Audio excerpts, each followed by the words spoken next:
3-1. Welcome to Dodgers Dogs as part of the Dodgers Daily Network. After the Dodgers dropped Game 1, a very disappointing game. It started out very well.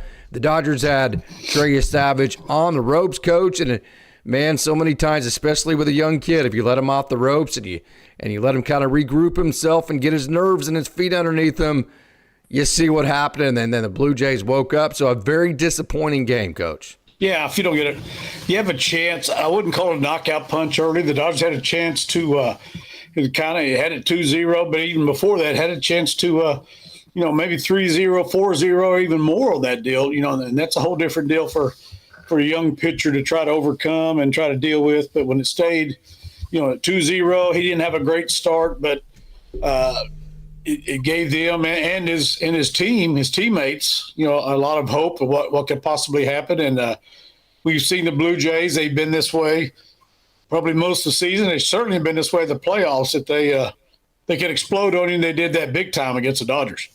So there's some micro and there's some macro to this game. I think the macro is this is the Dodgers offense that we have seen way too much since late May. I mean, we said this is the path for the Blue Jays is that you let a guy on, you walk a guy, bang, they hit a home run. I mean, literally that's what we talked about all of the last two shows. That's the path. And then all of a sudden the Blue Jays, they get a guy on, they hit a home run or two, and they score 4 or 5 runs. And then the Dodgers are just lolling around. I mean, that's literally what we said the path was for the Blue Jays, and that's literally what was happening. So that is the macro aspect of it. This is the Dodgers offense we've seen basically since late May. I think the micro part of it is I think the game changed whenever Andy Pages chased the sliders, whenever the Dodgers had a chance to put up a crooked number. And then I love Freddie. I don't want to throw him under the bus. I don't even want to be real critical of him. But the base running mistake to give up the first out in the third inning, I thought those two plays, I thought that let the Blue Jays off the hook and allowed them to get into it. Yeah, you never want to have the first out, made there in that situation. And Freddie's a great ball player, Hall of Famer. But, you mentioned a lot of things there. Let's don't kid ourselves. The Dodgers sweep the Brewers. They could have scored 2 runs a game and swept the damn Brewers. I mean, they gave up 1 run a game. There's a good reason why and that's, I'm not, downplaying it. The Dodgers had great pitching. And they didn't have to go deep in the bullpen. They had great starting pitching that entire series. Didn't have to go deep in the bullpen. Use the high leverage guys when they did. By the way, one of those guys is not with us.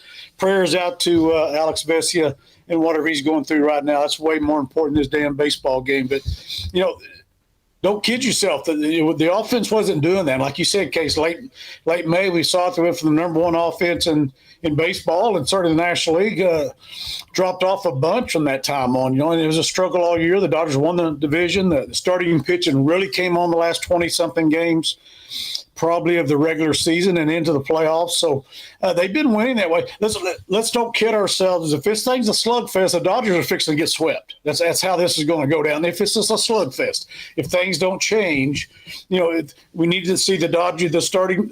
It's no secret here. This isn't brain surgery here. The Dodgers starting pitching has to go deep. They have to be effective or they have no chance of winning this series because of who they're playing against. Yeah, they do. So, I mean, I think we're going to analyze this whole game. We're going to talk to Coach Holt for a little bit.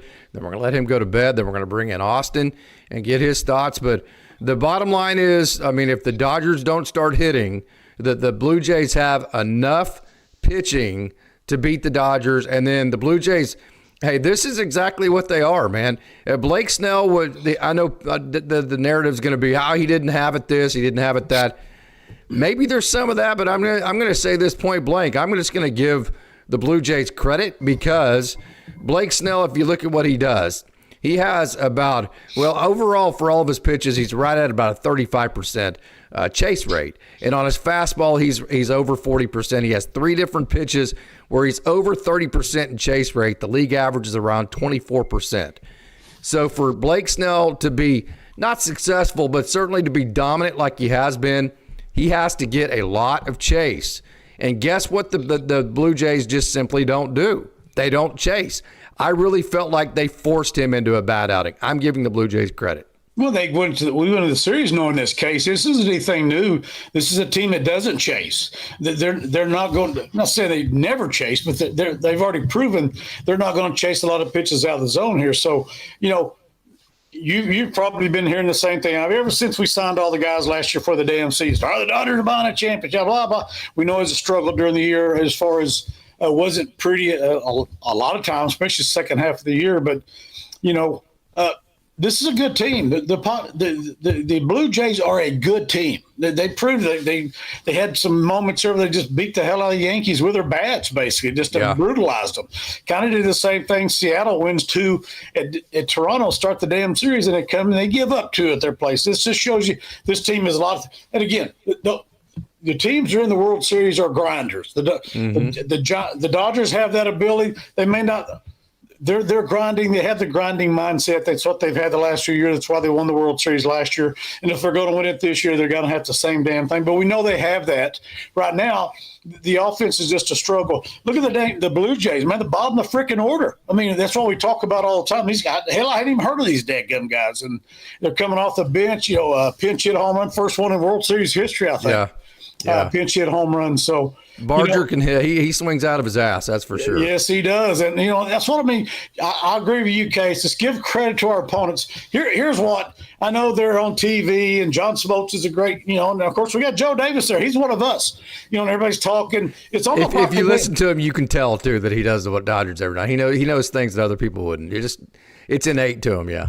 Yeah, but what I'm talking, I mean, it's almost like the damn series is over. Yeah, right. We're sitting there going, if this is a 1-0, 2-1 game, you still feel like shit. But just because it's 11-4, oh hell, here we go. No, it's the same narrative going in there. I got tired of people saying, like the Dodgers, this is going to be an easy series. The Dodgers may sweep them, Dodgers in 5, whatever.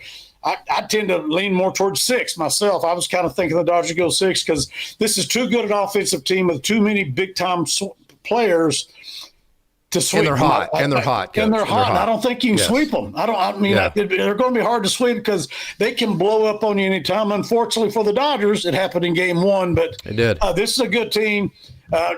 It's not going to be easy, but the damn thing's not over. I get tired of sitting there listening. They're got fans crying in the stands. That's great. I love it. Here's the other part. My nephew is a Blue Jays fan. Grant, Grant, he's a big lifelong Blue Jays fan. Of course, he's not a turd about it. He's just a good dude, but their fans hadn't had any World Series there since '93. They're hungry. That's not a cut on them. They ought to be happy in there. But the narrative tonight, I'm sitting there watching, going, we're getting our ass kicked. And you and me, Case, as coaches, that's the easy one to forget. And I remember being a basketball coach. Yeah. Coach Barakoff can relate to this. I'd take a damn game tape and drop it on the floor and stomp the shit out of it. Make it in pieces. We don't watch that damn thing. I don't know if we can learn anything from that. Yeah. You sometimes you take your ass beaten, you try to learn from your mistakes. The main thing in baseball, pitch one tomorrow is the only pitch that makes the game. No doubt. Forget about this shit and move on. I want to make this very clear, though, okay? Now, there's no panic. It's game 1. This is the second game the Dodgers have lost in the postseason. And exactly. There's going to be zero panic. It's on the road. I mean, the goal is to win 1 out of 2. Yep. You've got Yoshinobu Yamamoto on any given night can be the best pitcher in the game. Well, hell, I mean, he threw a complete game last time. He could go out there and completely blank the Blue Jays tomorrow. And if you leave Toronto 1-1, all is good. So zero panic whatsoever. But I do want to make this clear, okay? Did the Dodgers play bad tonight? I'm going to make this, my opinion, very clear. The Blue Jays just kicked the Dodgers' ass. This is what they are capable of. Now, should Blake Snell probably have been a little bit more competitive, or maybe even a lot more competitive with some of his strike-to-ball concepts? Yes. Are the Dodgers struggling to hit, and has that been a theme? Yes.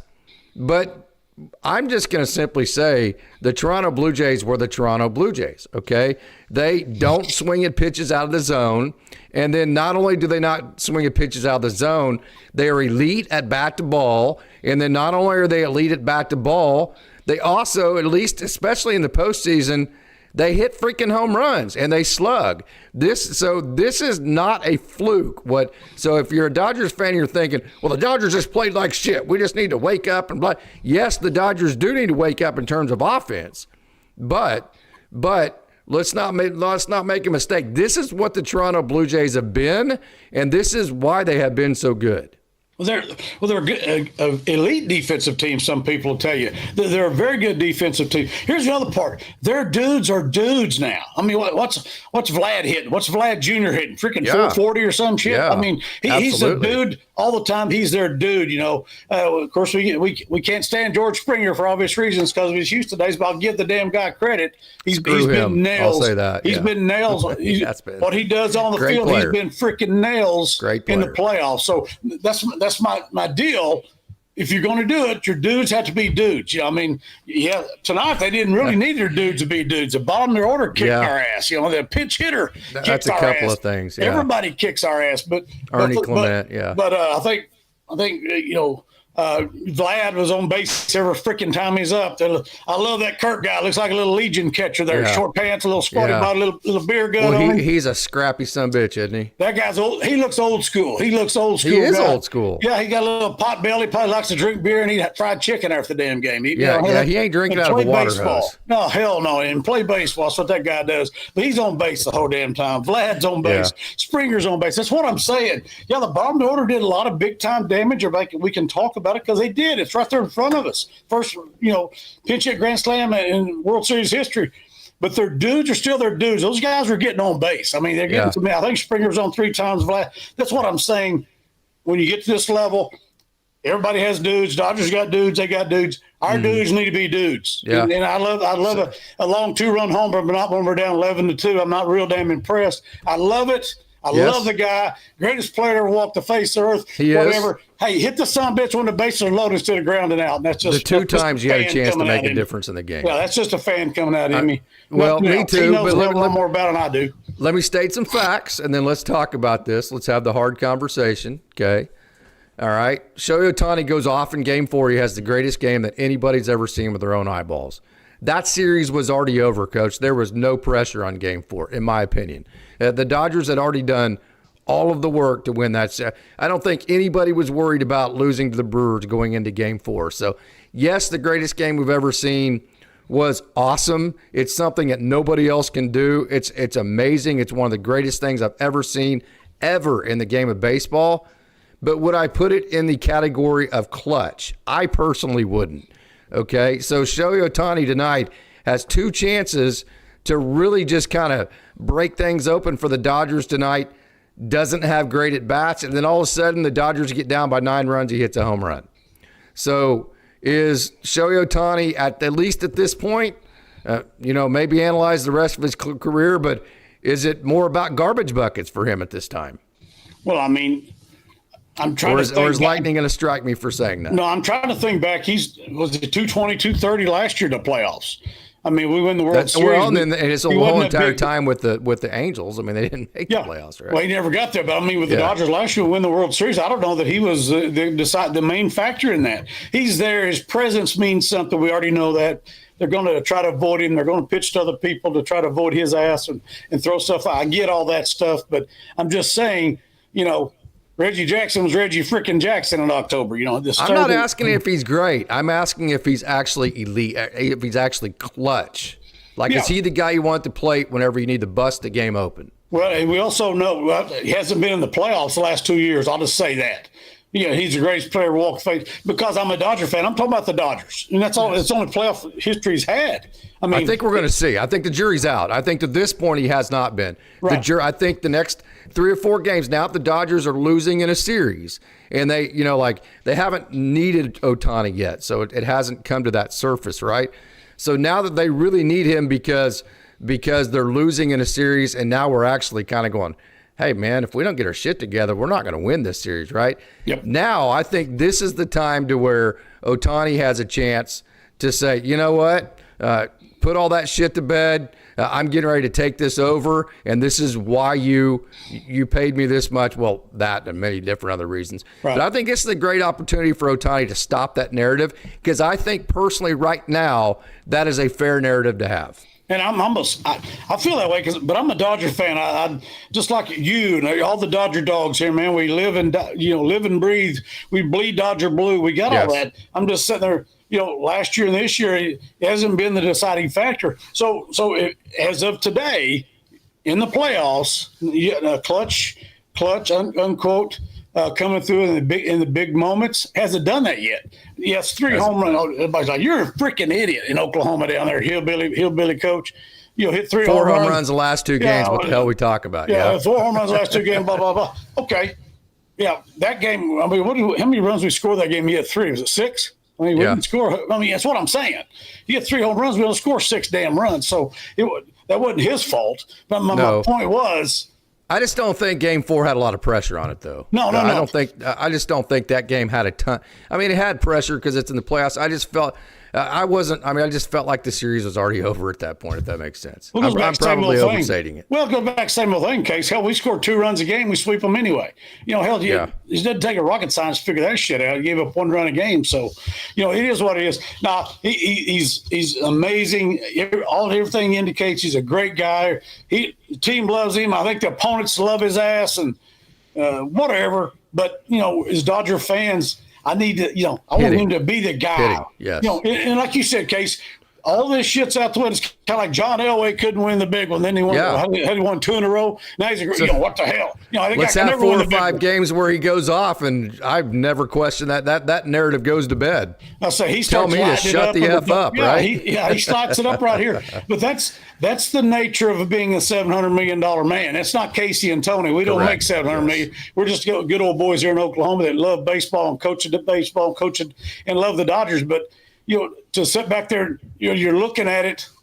Yeah, I mean, I'd love to see him. If he does that and the Dodgers come, win this series, he has big clutch hits. He throws like he's been throwing. He's shoving up people's ass. Hey, he has been very clutch on the bump. Yes, he has absolutely delivered 1,000% on the bump, no doubt. You cannot. There is no narrative there whatsoever. He has been absolutely clutch. He's been everything plus you could expect on the mound, no doubt. And the Dodgers did a great job of that. How they when they first started him, how the plan they had, 30 pitches, whatever the hell it was, blah. With the idea, we get to October, let's go, big boy, and now that's where we are now. So no, you're absolutely correct. And again, you're just a Dodger fans here. He comes up, the guy, saying, hey, we just, need a single. He'll just get a base hit. I don't need a damn home run every time. Hit me a 2-run single right there. The base is loaded instead of rolling over. That sort of thing. But like you said, Case, Dodgers win the series. He comes up, big clutch hits, goes out there and shoves it up their ass like he has been. The narrative's gone. The rest of it, we can all go, hey, remember a few years ago, Dave Roberts wasn't worth the damn as a manager. He couldn't win the big one. So we all need to shut the hell up. You don't hear that anymore. That's the same thing's going to be with Shohei if he comes through in the clutch. Yeah, I totally agree. I mean, I think it's fair to at least start asking that question, right? So, okay. Sure. Well, we got Austin here too, so let's actually bring him in. So, Coach, before we do this, let's do the 3-person scene right here. Austin snuck in on me there. Hold on one second. Austin's got a nice lid and shirt, man. I wish I had right there. Okay, Coach. So let me ask you one more time, Austin. How are you, man? I'm doing fine. Could be better, but doing fine. Great to see you guys. Yeah, Andy Pajes, where are we at on him? Is it time to just go ahead and sit him down and say, hey, great season, Andy, but we've got to pivot somewhere. I don't know who they bring in because they said Edmund can't play center field. I'll get both of y'all's thoughts on Andy Pajes right now. I'll go ahead and just say, because I know I'll get off here and let you talk to Austin. He's a lot smarter than I am about this stuff we're talking about. But I mean, he's under 100. I mean, you're in the World Series. But it's like what you said, Case, and Austin. You guys know more about this than I do. Who the hell are you going to? I mean, who's going to come take his place? I mean, I guess that's how you have to look at it. Yes, if you got a guy sitting over there, you got a lot of kind of confidence in, it's just coming off of it, whatever. You got a Bo Bichette walks in there. He's not 100%, but he's still Bo Bichette. You can make a move, something like that. I don't know what the Dodgers. You guys know more about it than I do. I don't know what the Dodgers' plan B would be there. But I'm assuming it's not very good, or they might already seen some change in there. Yeah, so I think the plan B for the Dodgers would be Alex Call would be plan B. And then the question mark would be, can Kike Hernandez hold down the fort in center field? You have Alex Call in left field. That would be the most likely defensive alignment. That creates a little bit of question marks for your defense in the outfield, even more so than what there is right now with Teoscar Hernandez in right field. You have some question marks with Kike Hernandez in center field. I think he would probably be fine, but I'm sure that is some of the conversations that the Dodgers are having. He obviously is struggling right now. That 3-2 pitch was a great pitch by Savage, but that was a big turning point in this game that ended up leading to the Dodgers not being able to capitalize. And Andy Pages is just struggling. Look, I don't think any one of us are questioning the future of Pages in this organization, what he means. But right now he's going through it, and the Dodgers have to take some sort of serious look and determine, is his value that he's giving us out there defensively worth some of the struggles, or are the Dodgers still betting that he can be able to turn it around, and have they like some of the things that they've seen in the cage with Pages and believe that he's going to be able to turn it around? But right now he is massively struggling. Yeah. Coach, I got to say, too, the home plate umpire, of course, we get to see the box. Yeah. This is one of the things that the Blue Jays do. They play elite defense. We got to see that tonight. But part of that elite defense, Austin covered this very thoroughly, is the fact that Alejandro Kirk is one of the best framers in the game of baseball. Will Smith is not a good framer. He's gotten better, but he is not. We saw the consequences of that tonight with a one catcher that's really good at framing the pitch, another catcher that's not as good. And if you've ever umpired, you know it's very difficult. So I don't think there's any denying that the strike zone favored the Blue Jays. But two things: Alejandro Kirk's very good at framing, but then also, I don't care. I mean, the Dodgers have to be better. It goes back to what you're saying. Okay, the umpire misses some pitches. Now what? We're just going to sit here and just lose the World Series because we're going to blame an umpire? You got to figure out a different plan, a plan that will actually allow you to win the game. So your thoughts on that, Coach? No, it's the same thing. I mean, we've talked about it before, Case, as managers and coaches, we have to adjust to that strike zone. And if the guy's great at framing, we know that the Dodgers know that, you know that, Austin, we all know it. You have to make that adjustment to it. I'll go back, the Thunder has Oklahoma City Thunder two overtime win, first two games. They have one in Indiana. Well, everybody's complaining about the officiating. The hell with it. They still got to hit those free throws. If you're fouling, I don't care. You got to adjust that, whatever the case. It's the same way here. The strike zone, if a guy's making a difference in the strike zone, didn't have to be much. If he's that much good at framing it, of course, the new way of catching is still new to me. All the way they catch a baseball now, it leads to better ability to frame, sometimes taking a lot of balls that are balls into the strike zone. And umpires have been pretty good, especially in the big league level, of not giving all that stuff, but they give some there. And if you do a really good job of framing, you're going to steal some strikes. That's the whole idea behind this being started by the catching guru from the New York Yankees. I can't think of his name right now. Where this started, the whole idea was stealing those strikes. He starts out, ball, glove on the ground. The idea is stealing strikes. They went off the statistics to do this. So, but Kirk's got it down. And one of those things is you just have to adjust to it. Yeah, I mean, I think the umpire's been good. I didn't get to see the whole game today. I'll defer to you guys on that one. I saw most of the first three innings, but I didn't get to see all of it. But the playoffs things have been pretty damn good, and I look forward to this next year. But that's going to kind of be a pain. I don't know. There'll be some of that because there are some pitches being missed. So there've been some really bad ones being missed. But I mean, for the big scheme of things, they've done a pretty good job. You're right, Case. I did see the part I did get to see early in the game.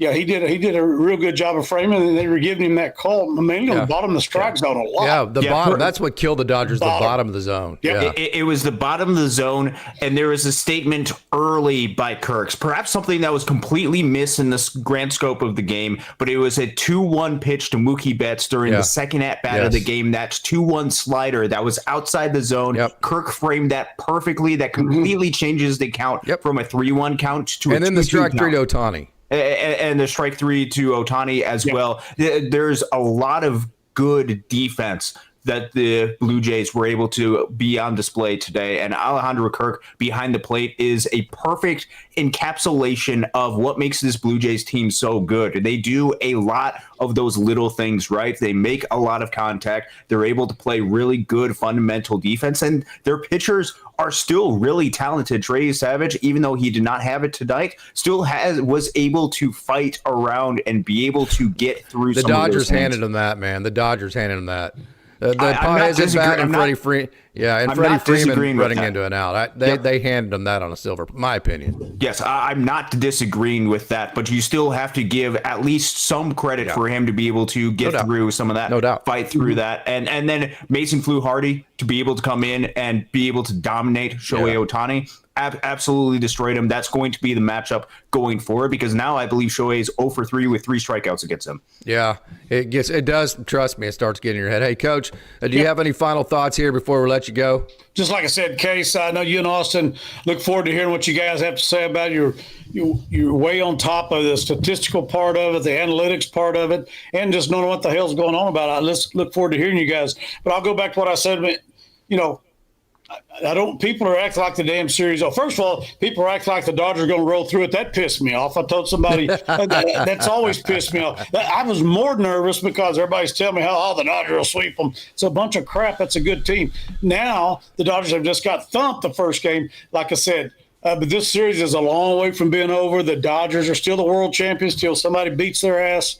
And, I like their chances of starting pitching. What we got coming, the starting pitch is still good. You'll see Blake Snell again. He'll get another opportunity against them. So I love the Dodgers' chances.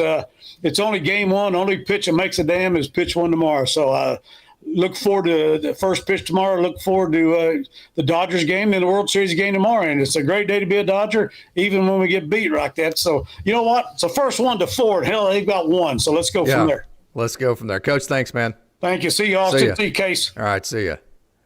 All right, Coach Holt logging in with us there. So I'm going to head over to Austin now. Okay, Austin, before we get your overall thoughts on this game, I said earlier the micro part of this game was Andy Paez strikeout, Freddie Freeman runs into an out. I felt like that just kind of gift-wrapped an outing that was salvageable for Trey Savage. I really feel like if Freddie Freeman does not make the first out there, if Andy Paez walks in that at bat, the Dodgers probably score 5 or 6 runs, and the scoreboard's flipped from what you saw. So I thought the Dodgers gift-wrapped that on a macro level, okay? Mm-hmm. It really feels like it goes back to the Dodgers needed to get another bat at the trade deadline and probably another arm as far as the bullpen goes. So it kind of feels like the trade deadline crept back into this game a little bit too from a macro perspective. So your thoughts there. So my macro perspective goes immediately to the Blue Jays. So going into the series, one of the biggest questions that we had about the Blue Jays is are they going to be able to continue their offensive overperformance that they have showcased in the postseason, particularly with some of the guys that have done really well in this postseason: Ernie Clement, Addison Barger, Andres Jimenez. A lot of these guys have done drastically better than what they did in the postseason. And this is a Blue Jays team that now is starting to hit for power.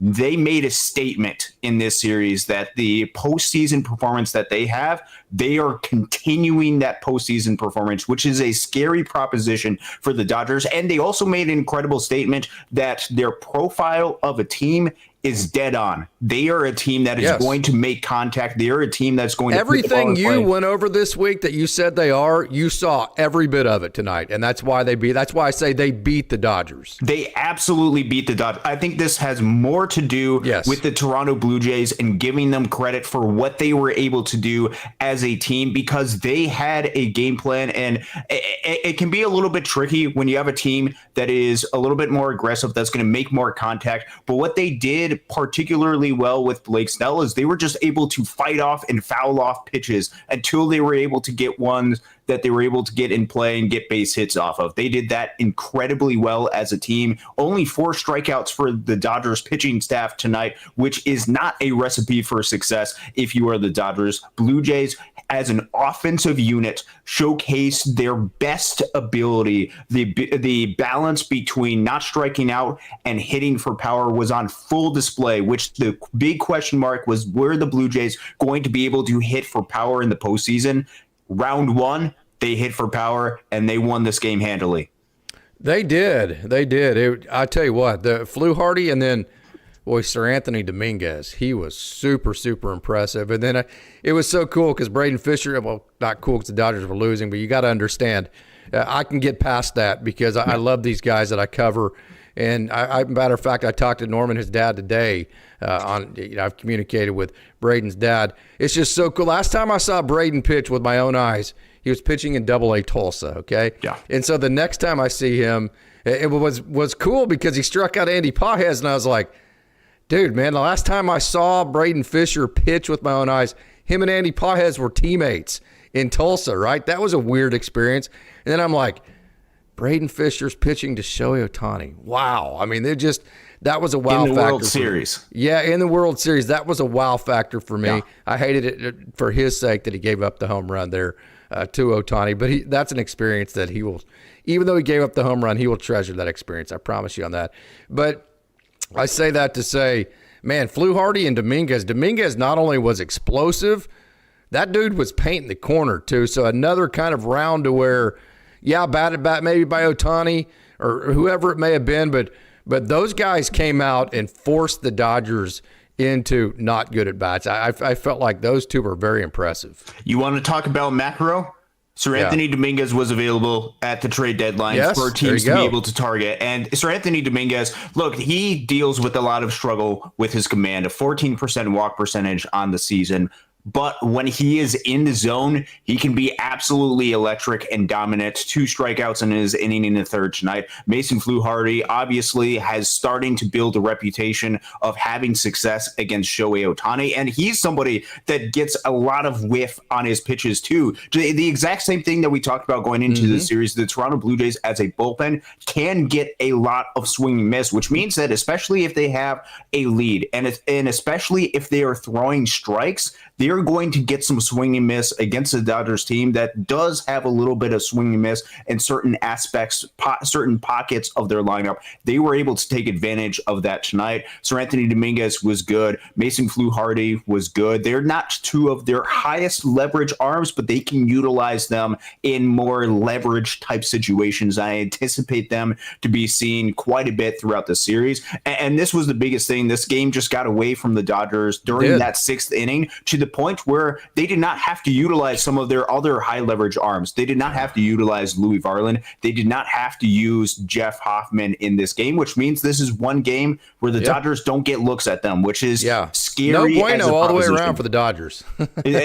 Once that 6th inning went completely away from the Dodgers, that threw off what you were expecting and what you were hoping for the rest of the game. Even if the Dodgers were to lose, you were hoping that they would at least get a chance to get some more pitches, have the Blue Jays bullpen throw some more bullets. They did not do so in this game, and thus the Dodgers have a really serious challenge coming up. I'm sure we're going to talk more about this game, but looking ahead into the next game, Kevin Gausman, game 2, with the 2 best relievers completely fresh for the Toronto Blue Jays, uphill battle, and it is absolutely a series for the Dodgers. Any chance that, okay, this is one of those deals, of course, this is a very veteran team, but it's one of those deals to where, okay, well, we now have seen with our own eyes, this is a damn good team, a team that's every bit as good as we are, except for maybe the starting pitching aspect of it. But every other aspect, they're damn good and every bit as good as we are. They're better than us defensively. Here's another thing, too. Toronto has an offensive identity. A lot of part of being good is like creating an identity and knowing exactly what role you need to perform every time that you're on the field because you know what identity that you're playing towards. So any chance that the Dodgers actually saw this in person, how impressive this team can be in terms of playing to their identity and how well they did play to their identity, and the Dodgers went, you know what? We better get our shit together, and this is a wake-up call for the Dodgers. Oh, they got punched in the face today. There is no doubt that the Dodgers got punched in the face. They, with their playoff experience, they should have the best chance of any team to be able to respond to that because they have been punched in the face before as a team and as a unit. Now, the Blue Jays have built, as you mentioned, a strict identity, and they know exactly who they are as an offensive team. They are a team that's not going to strike out. They're not going to swing and miss. They're going to grind through at bats. And if they have some added elements of power, that's going to make them unstoppable. This combination makes for an unstoppable lineup for the Blue Jays. So it is up to the Dodgers as a pitching staff going forward tomorrow to execute on their pitches. Early in the game, the Dodgers had a 2-0 lead. What completely flipped that switch is when Blake Snell was not able to hit on a good location with his fastball. All of a sudden, bam, Dalton Varsho, who doesn't normally, he can hit lefties to a decent degree, but is still slightly below average on his career, went and it hit one out dead center. More known for his defense than his bat, but with the pitch location, Blake Snell gave up a 2-run home run. That wasn't a good execution of his pitch. With the Blue Jays, you have to be able to execute on your pitches, even if it's around the zone, to be able to get them to not have the most solid contact. Any way to be able to limit their power is what the Dodgers have to do going forward. I'm sure that they're going to take this punch to the face. They're going to be able to regroup and go forward. But the continued Blue Jays that have been hot stayed hot in this game. Addison Barger, Ernie Clement, all of these different guys are continuing to hit, and that's not good news for the Dodgers. Here is the biggest frustration for me. You know, hey, it's 1 game out of 7. The Dodgers can easily come back and win the next 4. I mean, this is the Dodgers team. When you could pitch like the Dodgers do and have the potential to play the type of offense the Dodgers can. We've seen that. Okay, they haven't done it. I mean, they're averaging, 3 runs in the postseason. They haven't been great since basically late May, but they definitely are capable. I think coming in with the narratives around this series, like the Dodgers are the better team, this and that, even as I think probably in terms of the Dodgers podcast, I don't watch any of the other podcasts, but I would have to assume there's not another podcast out there that spent more time trying to explain to Dodgers fans just how good this Toronto team is than we did right here. As a matter of fact, we took on some fire from several different fans about, hey, let's quit talking about Toronto and start talking about the Dodgers. I get it, but the whole goal is to really just to try to beat home how good that the Blue Jays actually are. So I say that to say, I think probably the biggest disappointment to me tonight, even having said all that, with the narrative around how the Dodgers are the better team, this and that, if the Dodgers would have went out and won this game tonight, if Freddie doesn't make the base running mistake, if Andy Pages takes that ball 4 and the Dodgers get up 4 or 5 runs, they win this game, say 6-2, I just think that's an intimidation factor that the Dodgers would have had in this series, that by allowing the Blue Jays to come back, that's gone. So I think you could have somewhat intimidated the Blue Jays by coming in and winning this game, just like you did against, some of the Milwaukee games already in this game. Oh, it was a big wasted opportunity for the Dodgers to be able to go out and win this game. Now, it comes down to the Dodgers just not being able to execute at key spots. You mentioned Andy Pages swinging and missing at the 3-2 slider below the zone. Freddie Freeman with his base running mistake. It also was Blake Snell missed on. He didn't have complete control on his fastball throughout the game. He was missing on certain locations, which allowed the Blue Jays to be able to work accounts. Let's go back to the 6th inning. How did the 6th inning start? It started off with a walk to Bo Bichette, and then it was a slider right down the middle to Alejandro Kirk, got the single, hit a long at-bat to Dalton Varsho, hit by pitch, that loaded up the bases, no room for error with 0 outs, turning it over to a bullpen that is missing one of its better relievers, that the relievers that it signed in the offseason have not performed, which means you're going further down the line into their bullpen arms that they have, and they just were not able to get it done. I think it started off with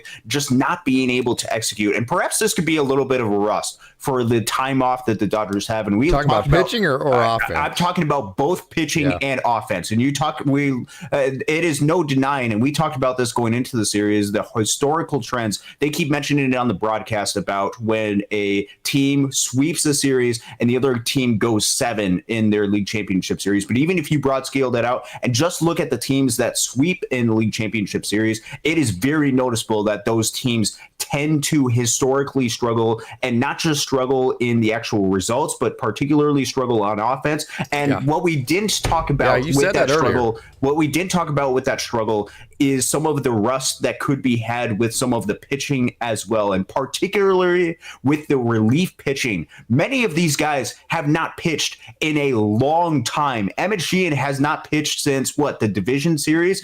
You're talking about Anthony Banda pitched a little bit during the course of the championship series. But Justin Robleski has not pitched in a while. He actually pitched pretty well. Will Klein hasn't pitched in a while. He actually pitched pretty well. But a lot of these guys that are rested, which seems like a really good thing, which probably is a good thing to a certain extent, there could be a little bit too much rest or a little bit too much rust in between when they had last performed well and when they're going out now. So there is a lot of rest, a lot of hurdles that the Dodgers have to go over, even with the rest that they were able to attain, to just get back on track because of the rhythmic nature of the game of baseball.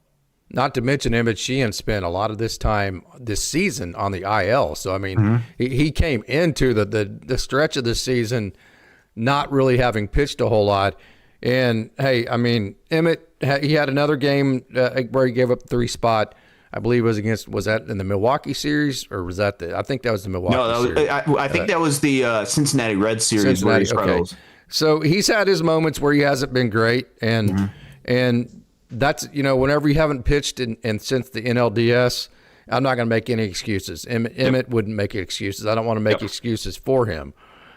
Because he needs to do better. I mean, he's got to come in and he doesn't have to come in and hold him to a 0, but he just needs to not let it go nuclear, right? Just give up a run or 2, leave the Dodgers maybe 2 or 3 runs down in the game, and give your offense a chance. That's where I was disappointed in Emmett, is that he just let it just completely snowball and get out of hand to where the game wasn't even manageable at that point.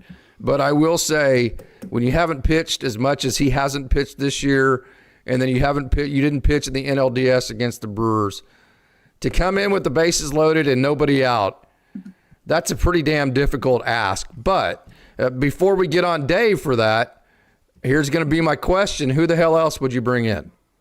It is that at that time you would have said is a better option than Emmett Sheehan. I know Will Klein, you're going to say he pitched well, but there's no way you're going to convince me that at that time Will Klein's a better option than Emmett Sheehan. So at that option, who better did Dave have to turn to than Emmett Sheehan? I don't know of a very good option, because you could make the argument that is the high leverage moment of that game in that situation, and you turn to one of your high leverage guys, either a Blake Treinen or a Roki Sasaki. Here's the difficult part of that: is Toronto is going to be able to go out there and make contact with basically anybody that you're throwing out there right now with the way that they're swinging the bat, which means they're likely to put the ball in play. It's up to Emmett Sheehan to be able to execute. And let's also give credit to some of the guys that went out there and performed. Nathan Lucas, who had that pinch hit and drew the walk that scored that second run and made it 4-2 Toronto. That was a massive at-bat, and a lot of credit goes to Nathan Lucas for being able to fight in that moment. Emmett Sheehan was just not able to execute to the certain degree, just didn't have that bite to some of his pitches, particularly with that first hit with Ernie Clement. It just did not go well, and there wasn't really a whole lot of other options that he could turn to unless he wanted to go early, Dave Roberts, to somebody like a Roki Sasaki or a Blake Treinen. No way there. And we've seen Blake Treinen in that situation not throw strikes, right? So I don't think there was a better option. I think that was really kind of the only option. I think that goes back to you didn't solidify your bullpen at the trade deadline. That's kind of what I was talking about earlier. You could have used another pitcher in that situation that you trusted there as well. So I'll say this goes back to credit for the Blue Jays. Okay, one thing that Blake Snell needs to be dominant, he needs chase, okay? He He needs hitters to chase. He's well above the league average overall with every pitch in chase percentage. His fastball, at his top, he has 3 pitches that are over 30% in chase percentage, and the league average is 24%. So for Blake Snell to be the Blake Snell that the best version of Blake Snell, he needs chase. Well, the Blue Jays don't chase, okay? And the flip into that, the one thing that makes Emmett Sheehan really, really good whenever he's pitching really good is that he bullies hitters inside the strike zone. He gets a ton of swing and miss with pitches that are inside the strike zone. Well, guess what the Blue Jays don't do? They do not swing and miss inside the strike zone. So literally for Blake Snell and Emmett Sheehan, the first 2 pitchers you threw tonight, they rely on the 2 things that the Toronto Blue Jays do well. Something had to give, and the Toronto Blue Jays won that cat and mouse matchup for both of them. And then I'll say this too. Yes, hey, he got away from Blake Snell there in the 6th inning, but that wasn't just why it got away. Give the Toronto Blue Jays a lot of credit for grinding the pitch count earlier in the game. I mean, hell, that first inning took a million different pitches, right? So all of that equity that they had built, all of that damage they had done to his arm, all of that went into that 6th inning, the work they had done prior to that. Yeah, it's what we talked about quite a bit in the past. It's putting up quality at bats. Blue Jays put up consistent quality at bats throughout the entire game, even if that meant going out there and just fighting through a lot of pitches, working up the pitch count for the Dodgers pitchers. I think that's clearly the game plan for the Blue Jays, is make a lot of contact, fight off different pitches, don't allow the Dodgers to be able to get a lot of swing and miss, get a lot of strikeouts out of you, and get the starting pitchers out as early as they possibly could. And that they did about as well of a job as you possibly can do against Blake Snell tonight. They did. I agree. So where are you most concerned here, Austin? I mean, we're not going to make too big a deal of this. It's game 1 and it's on the road. Okay. Yes. I mean, it's game 1 and it's on the road. This was a much, much, much bigger game for Toronto than it was the Dodgers. I mean, squarely put, it's a huge game for both teams because if you win the first game on the road, you put a stranglehold, and the Dodgers need to win one of that 2 to get the home field advantage back. But you can't lose the first game at home. You can. I mean, we saw the Toronto Blue Jays do that to the Mariners.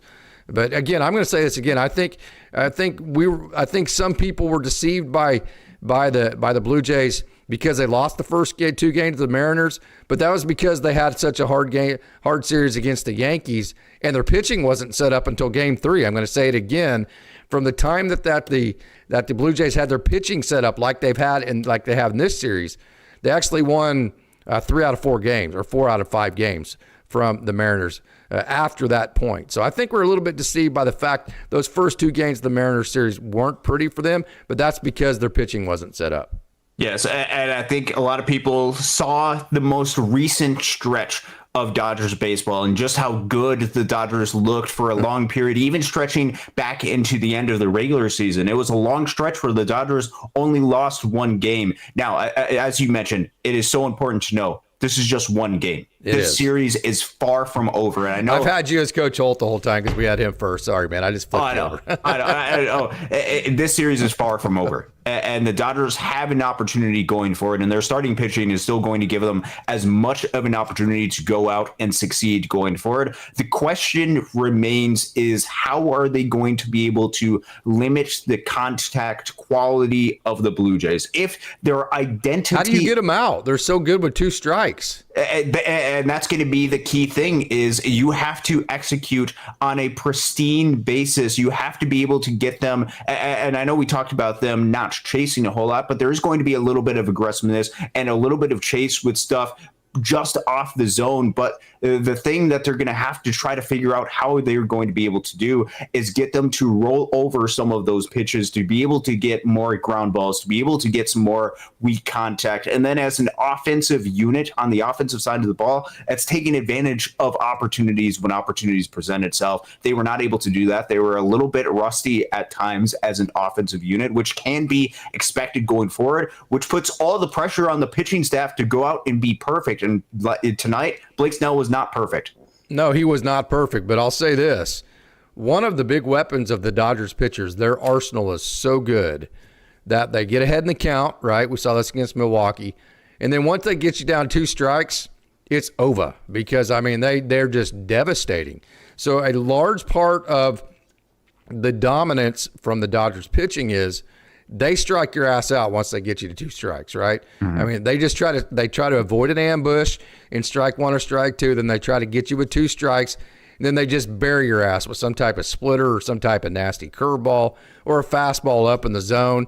And they get a lot of swing and miss with 2 strikes when they become unpredictable and the other team doesn't know what pitch they're throwing. And then also you combine that with overpowering stuff.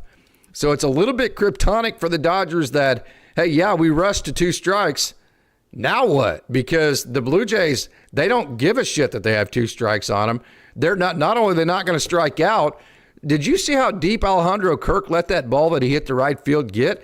I mean, when you let the ball get almost to your back knee before you hit it, you're seeing that ball in the zone and exactly where it's at and knowing where to put the barrel because you're letting that ball get so deep, you're giving yourself time to see where it's at. So I think it's a bad matchup for the Dodgers that their pitchers haven't so far, at least tonight, weren't able to put the Blue Jays away with 2 strikes. The Blue Jays won that matchup because it's the 2-strike dominance for the Dodgers pitchers versus the fact that the Blue Jays are so good with 2 strikes. Something had to give there. Again, on that front, the Blue Jays won that too. Yeah, round 1 goes to the Blue Jays. We'll see what happens with the additional rounds going forward. This is going to be a thing to watch are the Dodgers able to get any sort of swing and miss? If they are able to, they're going to have a little bit of success. If not, Toronto, with the way they are hitting right now, they're performing incredibly well. They are firing on all cylinders offensively when you combine in the power they have. And right now they seem like a unstoppable unit. We can see this turn around pretty quickly, though, especially if the Dodgers go out there and have a good pitching performance tomorrow. If they go out and win tomorrow, all of a sudden the Dodgers have home field advantage of the series, and the series shifts back to LA. Exactly what you would want and what most teams that have or don't have home field advantage going into a 7-game series hope for is just take one on the road and then go forward and take it back to your home stadium. Yeah. So another factor of tonight's game, I think that went a long ways for the Blue Jays winning. We talked about Alejandro Kirk and the framing. That's not a fluke. He does that all the time. And then also, you've mentioned all week that the Blue Jays defense is elite. We saw in the Freddie Freeman play, I think the reason why he made that base running mistake is because he assumed the ball was going to come to home plate against Mookie trying to score. It did not. They threw to the trail runner, and because of that, they were able to get a big out there. And then you also saw the great play by Bo Bichette. And so another part of what the Blue Jays do, we talked about they don't swing and miss a lot. Not only do they not swing and miss a lot, they also hit home runs. They did that. And then also they're very scrappy with 2 strikes. They did that. They grind pitchers. They did that. And then Alejandro Kirk, he steals strikes. He did that. And then they play elite defense. They did that. And so I think also that the defense that the Blue Jays played tonight was a big factor. Yeah, and the scary part about that is Bo Bichette is not one of their good defenders. He grades out pretty poor as a defender, and he was able to make that play, excellent play. And then with the Freddie Freeman play, look, it was a little bit confusing at the time, whether that was a complete mistake, whether that was a do anything you can to make sure that Mookie scores that second run. But I still think it was a mistake from Freddie Freeman, and I think the Blue Jays executed things perfectly. They're fundamentally sound as a defense, and they can go out there and steal extra outs. They can steal extra strikes. They can do a lot of those small little things, right? And we talk about the World Series matchup. That obviously was a storyline from last year's World Series. A lot of little things Yankees weren't necessarily the greatest at. The Blue Jays are really good at a lot of the little things, particularly when it comes to defense. Okay, so is tomorrow a must win? And I mean, can the Dodgers still win it? I mean, they can, but yes. But I mean, does it need to be viewed as a must win? And what is the path forward for the Dodgers to win this series? Give us your thoughts on that. Yeah, so tomorrow, all the pressure is on the Dodgers tomorrow to go out there and win, and they're going up against the ace of the Blue Jays pitching staff. There's a lot that can be criticized as far as the decision to throw Trey Savage in Game 1, but since they won this game, it sets up perfectly for Toronto now that Kevin Gausman is out there for the Blue Jays. Now this feels like with their best bullpen arms going out there. Now this is going to be an incredibly difficult challenge for the Dodgers to overcome tomorrow, but this feels as much as a must win just because of the hole that you put yourself in. And what we've talked about before, teams coming back from 2-0 deficits in a postseason series, it does not happen a whole lot. It can happen for the Dodgers, and they can go out there and win any of these games, especially with the pitching that they have. Things can turn around like a snap, but tomorrow feels as much as a must win as possible. And it starts with setting the tone with Shohei Ohtani and also setting the tone offensively. Look, I thought it was great that the Dodgers got up to an early lead, and that's something we talked about. You go out there and you set the tone early, but you also have to be able to put up some cricket numbers early. And I think this offense just has to remind itself just how good it possibly can be. And they're going to have to snap out of the rust of the delay really quickly.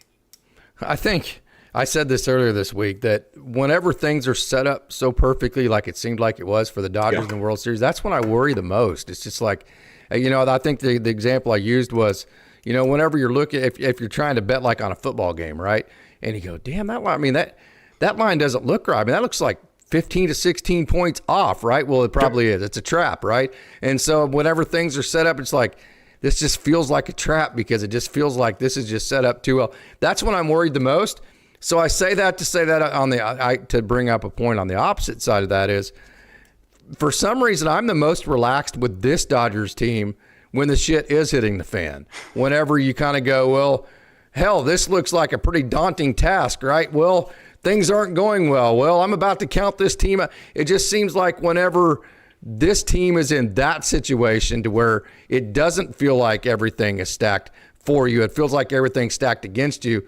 That's when I'm my most confident in the way that these guys play. So in a weird way, I'm actually more confident right now than I was at the beginning, than I was in my show yesterday, to be honest with you, just because of that factor in a weird way. Yeah, the Dodgers have their backs against the wall right now, and they have scrapped their way through this regular season, through a lot of different adversity and a lot of struggles that they have not seen in past years. And they were still able to fight through all of those struggles. And this is a team that has been through everything together as a unit, been through success, been through failure, and they know what they need to do to be able to go out there and succeed. And I still have full confidence in this team going forward to go out and find a way to be able to win these games. They have the talent. They have the experience. I mentioned the talent. They have more than enough. They're still the better team. They're still the better team. I still think they have the more talented team, but sometimes the more talented team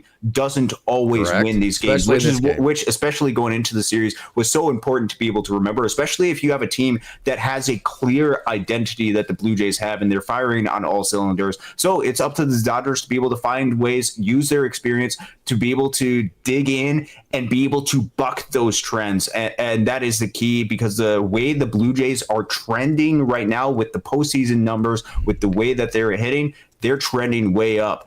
And the Dodgers were trending way up just until this one game. They can turn that around quickly, and it's up to them to use the talent that they have and the experience to go out there and find a way to be able to get it done. So here's the path for the Dodgers. Let's not forget. Let's not lose sight of this. Okay.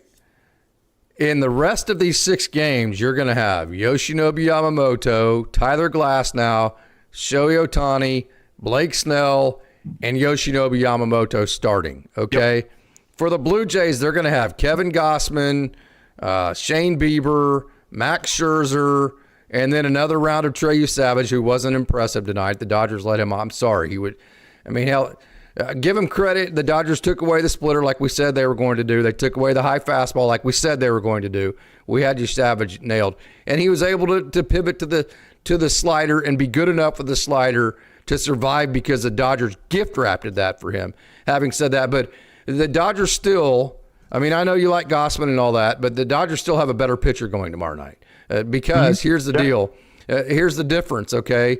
If Yoshinobu Yamamoto goes out and does what he's capable of, he's going to throw the whole freaking game, okay? I don't see any scenario where Kevin Gossman, relying on a splitter, will throw the whole entire game, right? I know they have their higher leverage arms, but the Dodgers still, in the remaining 6 games, are still going to have the advantage in the starting pitching aspect every single game they played.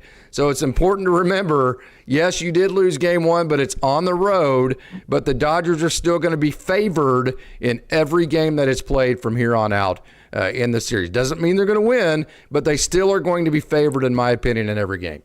Yes, they are. And they have, you mentioned where teams have clear advantages. I think the Dodgers have a clear advantage with the starting pitching right now, and that gives them a chance each and every single opportunity to go out and win the game. So it's up to the offense to be able to go out there and contribute and score some runs more than what they've had, more than what they've been able to do, and contribute more early in the game and consistently throughout the game.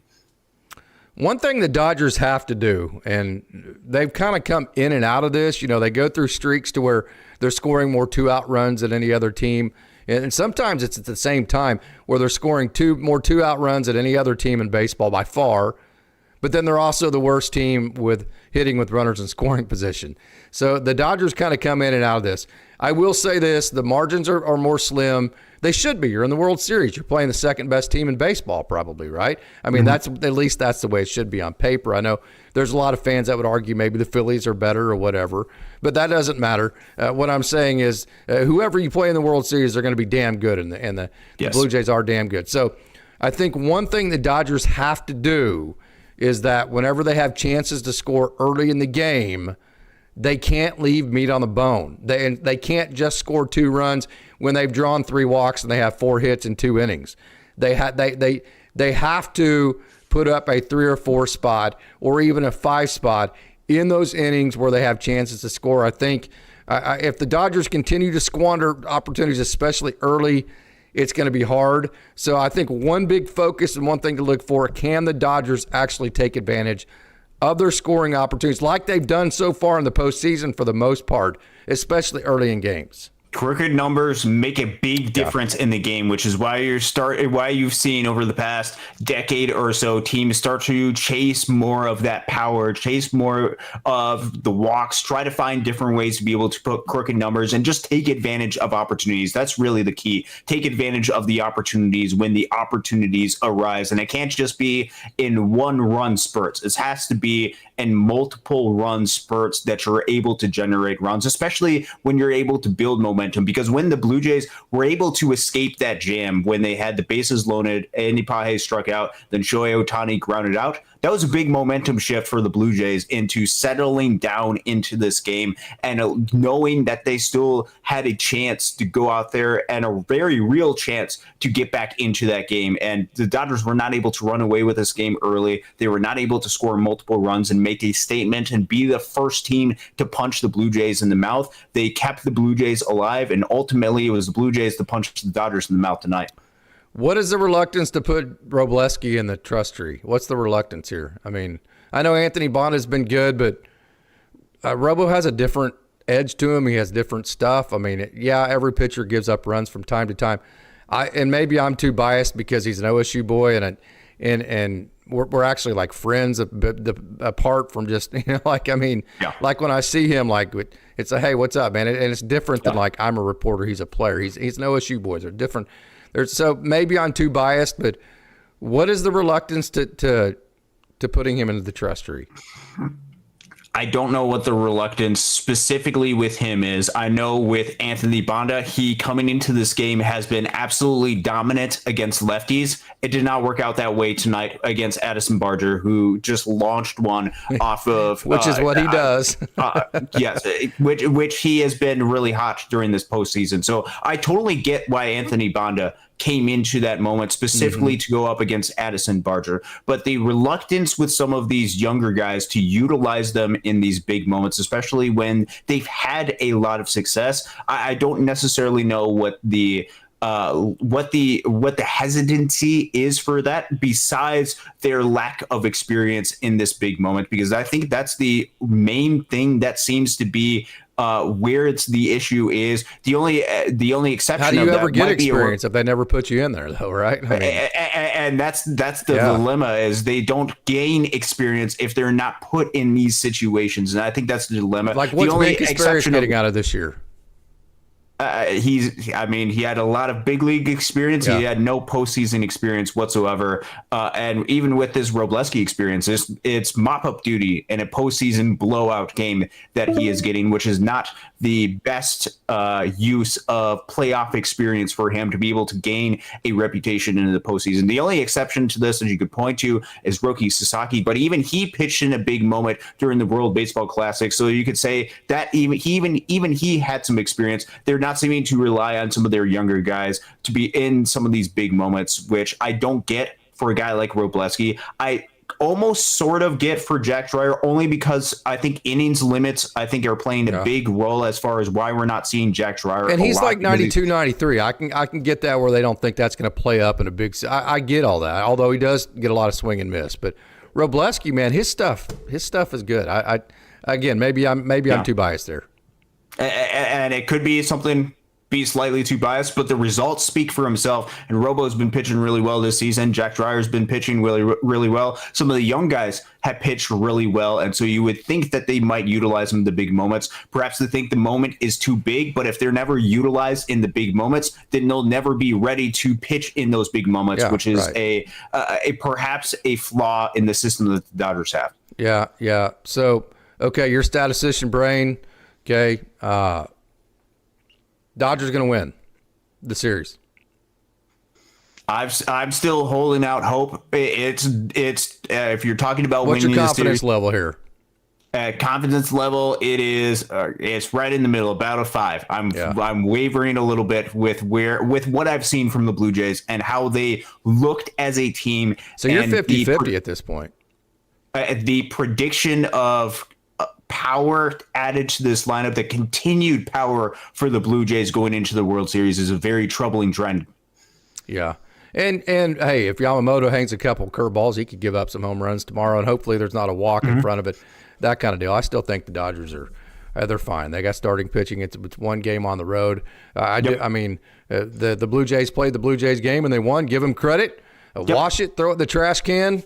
Wake up tomorrow and let Yoshinobu Yamamoto shove. Let Shohei Ohtani hit a couple of home runs. Let Freddie Freeman get loose. Let one of Teo, Will, and Max have a good game. Let the bottom of the lineup manufacture a run. Let's go score 5, 6, 7 runs. And, one way to keep an offense down for another team is to actually get a big lead, because then they kind of have to play station to station from there. So, okay, just kind of a fun question here before we get out of here. What type of players and what positions and what do you think the Dodgers will target based off what you're seeing here so far and you've seen in the postseason? What will the Dodgers target in the offseason, you think? Ooh, so you're already going into the real quick. I'm setting up our future shows. Nothing in depth. Yeah. Okay. They have a couple of different options as far as what they could possibly do. What they're going to have to do at some point during this offseason is add an outfield bat, and they have to make a determination with that outfield bat. Do they want to prioritize defense, especially defensive position, or do they want to prioritize, and I think this is the direction that they are likely to go, left-handed bat, particularly a lefty bat that can hit against right-handed pitching? I think that is going to be the thing that they're going to be. I think that's going to be the thing they're going to be looking at, and looking at the roster of where things are at going forward next year. It's an outfield bat, particularly that can hit lefty or against righty pitching. Kyle Tucker. He is a big name that is on the market. Look, we're going to get into this talk in the offseason. I don't want to jump ahead of this. I already have done a ton of work to this, and I'm not going to spoil everything that I have planned for this. So you're not going to get any names out of me. I'm going closer. And I'm going Kyle Tucker. That's what I'm going with. At the very least. If you mention just the lineup specifically, if we're talking about the whole roster, there's bullpen needs that this team obviously has. Yeah. Okay. Final thoughts here, man. Disappointing game one. Part of this is therapy. Get all of your black dot negative thoughts out of your brain so you can get ready to go the next day and have at it. I'm still not worried whatsoever. We knew the Blue Jays are capable of doing what they did tonight. I personally think this was an absolute best case scenario type game for Toronto. Get that best case scenario type game out of the way. Let the series settle in. Let the starting pitching for the Dodgers let it dominate. I'm still on that bandwagon. I'm still very confident the Dodgers are going to win this series because I don't think the Blue Jays will play. I don't think they'll play the perfect Toronto game every game like they did tonight. I think the odds will catch up, so I'm still very, very confident. But your final thoughts as we get out of here.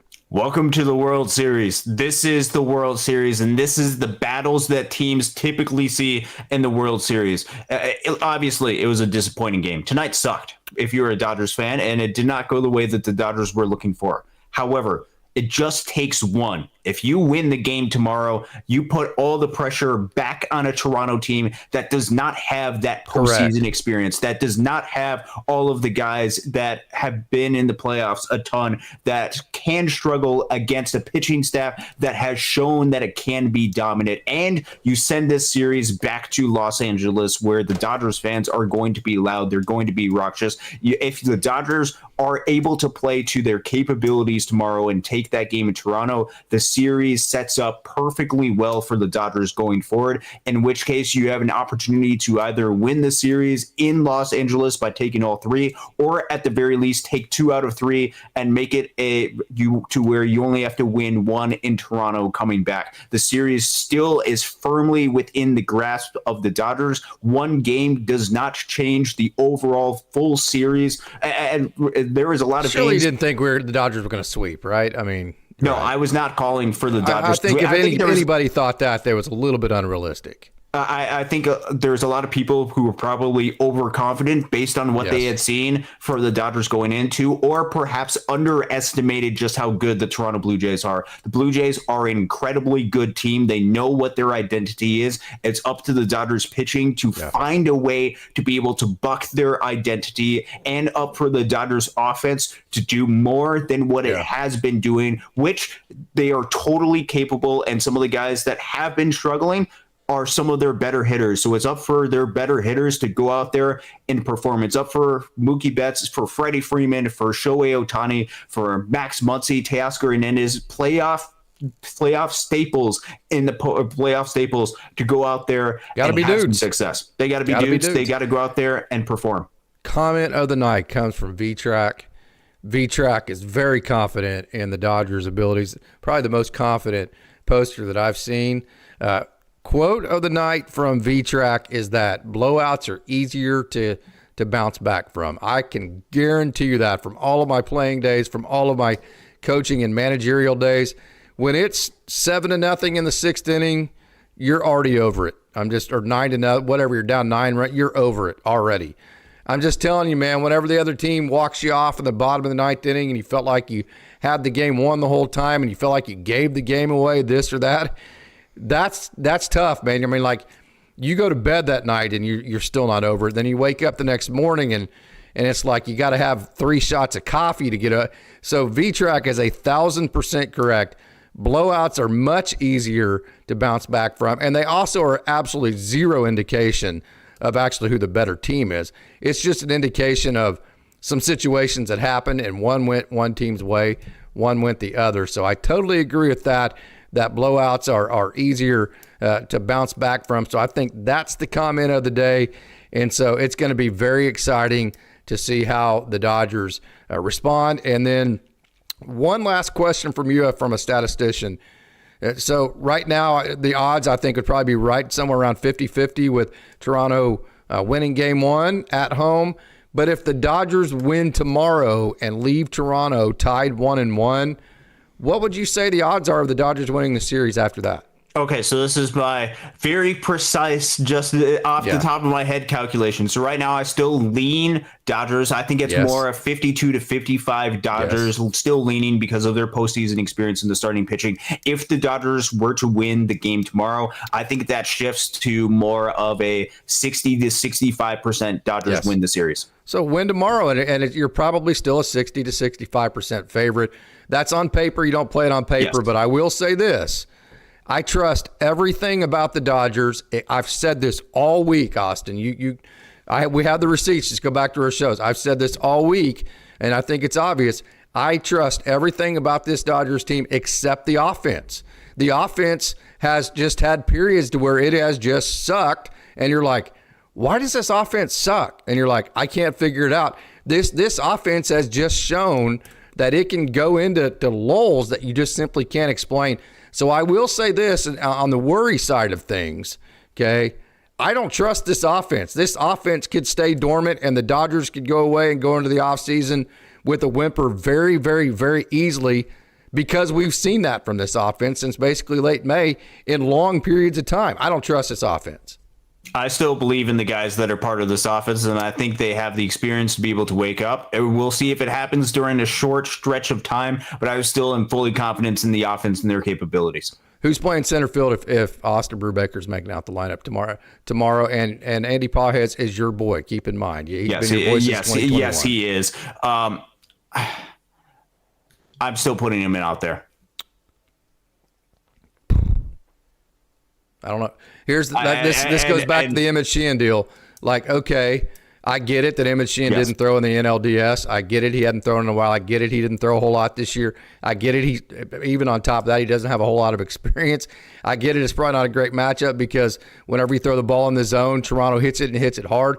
I get all that, but kind of the Andy Pages answer to me is the same answer that I would give on the Emmett Sheehan deal. Okay, if not Emmett Sheehan, then who?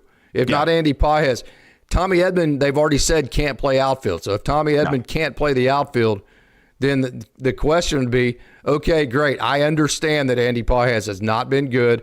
I understand he had a bad at, I understand all this. But if not Andy Pages, then who? That would be my question. Yeah, and I still think there is a lot of upside with Andy Pages and keeping it out there. And this is coming from somebody who, going into this offseason, I still anticipate some sort of role for Alex Call going forward. And I know this is sacrificing Alex Call, who has been awesome during this postseason during his limited time, specifically against lefties for the Philadelphia Phillies. That was what he came in specifically for. I just don't know if the organization, at least right now, I think going into the offseason and just looking at the overall numbers for Alex Call, I think he's a much better player than what the organization gives him credit for. But right now, I think they still are going to lean into Andy Pages because I don't think they trust having Kike Hernandez out there in center field and having an Alex Call, Kike Hernandez, and Teoscar Hernandez. They got to score, though, Austin. They've got to prioritize offense right now. You can't just continue. I know that is the case. The question is, what is the upside Alex Call versus righties versus Andy Pages and his offensive upside that he has? What's the downside? There's no downside to putting anybody else other than Andy Pages in right now. I mean, he's not even putting good at bats out there. And tomorrow he might go 4 for 4. I don't know. Andy can get hot at any time. But my counter to you would be, what's the downside of putting anybody else out there? The downside is you would also be getting bad defense out there in addition to not getting any offense. Yeah, with Kike Hernandez. Potentially with that. But you'd be getting better defense in left field. You would be. The only move you can make is put Kike in center and Alex Call in left. Is that a World Series championship outfield? Right? But is Alex Call better than Kike Hernandez in left field? Defensively, I would say so. So yes.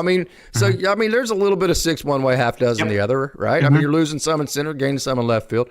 So I think at the very least we're having the conversation tonight. Okay, is it time to replace Andy Pages? You cannot afford to lose tomorrow.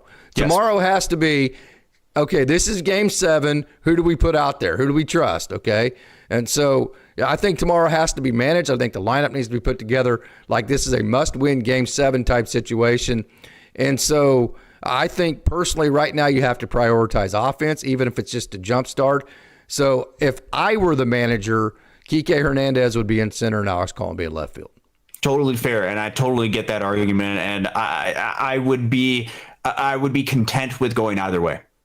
Yeah, I think that's fair. So, okay, man, we've had an awesome crowd. We have had a hell of a lot of good time. 14 strikeouts too. We talked about this how many different times. Still, even with all the slug, and the Blue Jays did hit home runs. That's one of the big reasons why they won the game. But here's my point to a statistician like you. The more times you put a ball in play, when I say put it in play, I don't mean like dribble a ball to second baseman. I'm not saying that. You can still swing hard and put the ball in play if you let the ball get deep, if you flatten your swing, if you just don't swing up at everything, right? So the more times you put a ball in play, the more opportunities you have to hit a home run, especially if you hit the ball hard. So I think we also saw the difference between a relentless type of offense with the Blue Jays that just continues to put the ball in play versus a Dodgers team that struck out 14 times. Yep, that's right. The call is about to end for me, so I'll let you wrap up with the show because it's about to expire. So thank you for tuning in. Get it tomorrow. It's a great day to be a Dodger.